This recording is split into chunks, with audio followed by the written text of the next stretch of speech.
இந்த வீக் நடந்த முக்கியமான football updates, transfer news, rumours தான் இந்த வீடியோவில் நம்ம பார்க்க போகிறோம். அதுக்கு முன்னாடி நம்ம சேனல் சப்ஸ்கிரைப் பண்ணலன்னா சப்ஸ்கிரைப் பண்ணி சப்போர்ட் பண்ணுங்கள். வாங்க இப்போ வீடியோக்குள்ளே போகலாம்.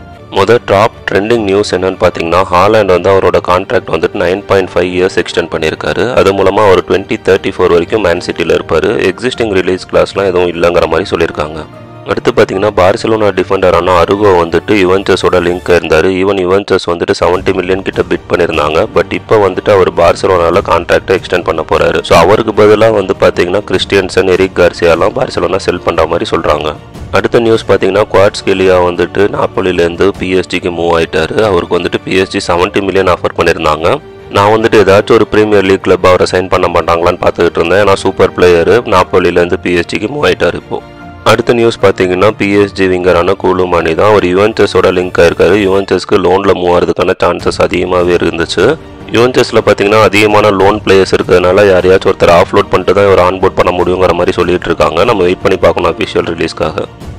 கெயில் வாக்கர் வந்துட்டு நான் வேறு டீமுக்கு போகிறேன் அப்படிங்கிற மாதிரி லாஸ்ட் வீக் சர்ப்ரைசிங்காக சொல்லியிருந்தாரு. ஏசி மிலான் வந்து இன்ட்ரெஸ்டடாக இருக்காங்க. லோனில் எடுத்துகிட்டு அதுக்கப்புறம் வாங்குறதுக்கான சான்சஸ் அதிகமாக இருக்குது. ஆல்மோஸ்ட் கன்ஃபார்ம் ட்ரான்ஸ்ஃபர் தான் இது. செல்சி டிஃபெண்டரான சாலபா வந்துட்டு கிறிஸ்டல் பேலஸில் லோனில் இருந்தார். அவரை வந்துட்டு செல்சி வந்து ரீகால் பண்ணியிருக்காங்க. அடுத்து பார்த்தீங்கன்னா, மேன் சிட்டி வந்துட்டு ஒரு டிஃபெண்டர் குஸ்னோவாங்கிற டிஃபெண்டரை வந்துட்டு லென்ஸ்லேருந்து சைன் பண்ண போகிறாங்க. ஆல்மோஸ்ட் கன்ஃபார்ம் ட்ரான்ஸ்ஃபர் தான். அதுக்கப்புறம் பார்த்தீங்கன்னா, ஓமர் மர்மோஸுங்கிற ஃபார்வர்ட் பிளேயரையும் சைன் பண்ண போகிறாங்க. இது தவிர இன்னொரு டிஃபெண்டரான விக்டர் ரீஸுங்கிற பிளேயரையும் சைன் பண்ண போகிறாங்க மேன் சிட்டி. ஸோ இந்த 3 ட்ரான்ஸ்ஃபருமே ஆல்மோஸ்ட் கன்ஃபார்ம் ட்ரான்ஸ்ஃபர் தான். இதை தவிர பார்த்தீங்கன்னா, மேன் சிட்டி வந்துட்டு ஒரு மிட்ஃபீல்டர் அப்புறம் வாக்கர் போனார்னா அவருக்கு ஒரு ரைட் பேக் வந்துட்டு டார்கெட் வச்சிருக்காங்க இந்த ட்ரான்ஸ்ஃபர் விண்டோவில். நம்ம அடுத்ததாக ட்ரான்ஸ்ஃபர் ரூமர்ஸ் அண்ட் ஏதாச்சும் கான்ட்ராக்ட் டீட்டெயில்ஸ் பற்றி பார்க்கலாம். ஆர்சனல் வந்துட்டு பெஞ்சமின் செஸ்கோ மேலே இன்ட்ரெஸ்டடாக இருக்கிற மாதிரி ஒரு ரூமர் வந்துருந்துச்சு. அதை பற்றி பெஞ்சமின் செஸ்கோவோட ஏஜென்ட்டு கிட்ட கேட்டாங்க. அவர் கம்ப்ளீட்டாக அது வந்துட்டு பாசிபிள் இல்லைங்கிற மாதிரி சொல்லியிருக்காரு. என்னை பொறுத்த வரைக்கும் பார்த்தீங்கன்னா, கண்டிப்பாக ஆர்சனலுக்கு ஒரு ஃபார்வர்ட் தேவை. இப்போ கேப்ரியல் ஜீசஸும் இன்ஜூர் ஆயிருக்காரு. அவருக்கு ரீப்ளேஸ்மெண்ட்டாக யாரை பார்க்குறாங்கன்னு நம்ம வெயிட் பண்ணி பார்க்கலாம். அடுத்ததாக ராஷ்ஃபோர்ட் வந்துட்டு ரீசெண்டாக நடந்த FA கப் மேட்ச்லையும் இல்லை, பிரீமியர் லீக் மேட்ச்லையும் இல்லை, பெஞ்ச்லையுமே இல்லை. அவர் வந்துட்டு வேறு கிளப்புக்கு போகிறதுக்கான சான்சஸ் அதிகமாக இருக்குது. பொருசியா டோர்ட்மண்ட், பார்சிலோனா, ஏசி மிலான் எல்லாருமே லிங்க் ஆயிருக்காங்க. பட் இன்னும் எதுவும் கன்ஃபார்ம் ஆகலை.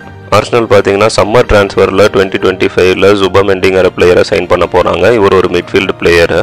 அடுத்து பார்த்தீங்கன்னா, யங்ஸ்டரான லீவிஸ் கெல்லி ரீசெண்ட் டேஸாக ஆர்சனலுக்கு நிறையா மேட்ச் விளையாண்டுட்டு இருக்காரு. அவரோட கான்ட்ராக்டை வந்துட்டு எக்ஸ்டெண்ட் பண்ண போகிற மாதிரி ஒரு பேச்சுவார்த்தையை ஸ்டார்ட் பண்ணியிருக்காங்க.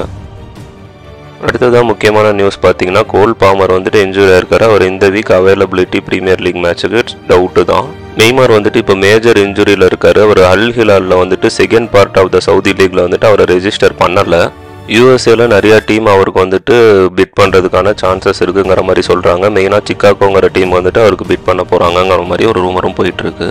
ஃபார்மர் மேன்யூ மேனேஜரான ஓலே வந்துட்டு இப்போ வந்துட்டு பெசிக்டாஸ் வந்துட்டு சைன் பண்ணியிருக்காங்க. அதே மாதிரி அல் அஹி வந்துட்டு அல்லகிரியை வந்துட்டு பார்த்துருக்காங்க. அவர் ஆல்மோஸ்ட் கன்ஃபார்ம் ட்ரான்ஸ்ஃபர் தான். அவர் வந்துட்டு அல் அஹிக்கு மூவ் ஆக போகிறாரு. அடுத்ததாக ரிசல்ட் அண்ட் ரீசன்ட் ஃபிக்சர்ஸ் பற்றி பார்த்துடலாம். பார்சிலோனா வந்துட்டு ரியல் மேட்ரிடை 5-2 ஈஸியாக வின் பண்ணிட்டாங்க ஸ்பானிஷ் சூப்பர் கப்பில். அந்த மேட்ச்சில் நிறைய இன்ட்ரெஸ்டிங்கான ஃபேக்ட்ஸ் இருக்குது. பார்சிலோனாக்கு இது ஒரு ஹிஸ்டாரிக் வின்னு. ஏன்னா 5-2 வந்துட்டு இது வரைக்கும் கப் ஃபைனலில் வின் பண்ணதில்லை. இன்னொரு இம்பார்ட்டண்டான அப்டேட்ஸ் பார்த்தீங்கன்னா வந்துட்டு லமின் யமால் வந்துட்டு 17 இயர்ஸ் உள்ள விளையாண்டுருப்பாரு. அதுதான் youngest player to win Spanish super cup. இந்த வின் மூலமாக பார்த்தீங்கன்னா, ஹன்சி ஃப்ளிக் வந்துட்டு 6 ஃபைனல் விளையாண்டுருக்காரு. ஒன்றில் கூட தோத்ததே கிடையாது. 100% ரெக்கார்ட் மெயின்டைன் பண்ணிட்டு இருக்காரு. அடுத்து பார்த்தீங்கன்னா, FA கப்பில் வந்துட்டு மேன்யூ வந்துட்டு ஆர்சனலில் வின் பண்ணி நெக்ஸ்ட் ரவுண்டுக்கு த்ரூ ஆயிருக்காங்க. பெனால்ட்டிஸில் வந்துட்டு மேன்யூ வின் பண்ணுவாங்க. என்னை பொறுத்த வரைக்கும் பார்த்தீங்கன்னா, மேன்யூ கோல் கீப்பர் நல்லாவே பெர்ஃபார்ம் பண்ணியிருப்பாரு. ஏன்னா ஒரு ஆன்ஃபீல்டுலையுமே ஒரு பெனால்ட்டி ஓடகார்டோடு சேவ் பண்ணுவார். அதை தவிர பார்த்தீங்கன்னா, மற்ற எல்லா முக்கியமான கிளப்புமே FA கப்பில் நெக்ஸ்ட் ரவுண்டுக்கு த்ரூ ஆயிருக்காங்க. Man city, டோட்னம் and then Chelsea எல்லாருமே த்ரூ ஆயிருக்காங்க. மிட் வீக்கில் வந்துட்டு பிரீமியர் லீக் மேட்சஸ் நடந்துச்சு. ஆர்சனல் வந்து டோட்னம் வின் பண்ணியிருப்பாங்க. மிட் வீக் பிரீமியர் லீக் மேட்ச்சில் மற்ற ஃபிக்சர்ஸ் பார்த்தீங்கன்னா, மேன் சிட்டி வந்துட்டு பிரென்ஃபோர்ட் கூட ட்ராவ் ஆயிரும். அதே மாதிரி லிவர்பூலுக்கு நாட்டிங்ஹாம் ஃபாரஸ்ட் கூட ட்ராவ் ஆயிரும். செல்சி பார்த்தீங்கன்னா போர்ன்மவுத் கூட ட்ரா பண்ணியிருப்பாங்க. இந்த வீக் என்னை பொறுத்த வரைக்கும் பார்த்தீங்கன்னா, சாட்டர்டே வந்துட்டு ஆர்சனல் வந்துட்டு ஆஸ்டன் வில்லா வந்துட்டு ஹோஸ்ட் பண்ணுறாங்க. உனா எமரி அகைன் எமிரேட்ஸ்க்கு ரிட்டர்ன் ஆகுறாரு. ஸோ அந்த மேட்ச் நல்லாயிருக்கும்னு எதிர்பார்க்கலாம். மற்றபடி எல்லாமே பிரீமியர் லீக்லேயும் ஒரு எக்ஸ்பெக்டடான ரிசல்ட் எதிர்பார்க்கக்கூடிய மேட்ச் தான். நம்ம அடுத்த வீடியோவில் பார்க்கலாம். இன்றைக்கி இந்த வீக்கோட அப்டேட்ஸ் அவ்வளோதான். தேங்க்ஸ் ஃபார் வாட்சிங்.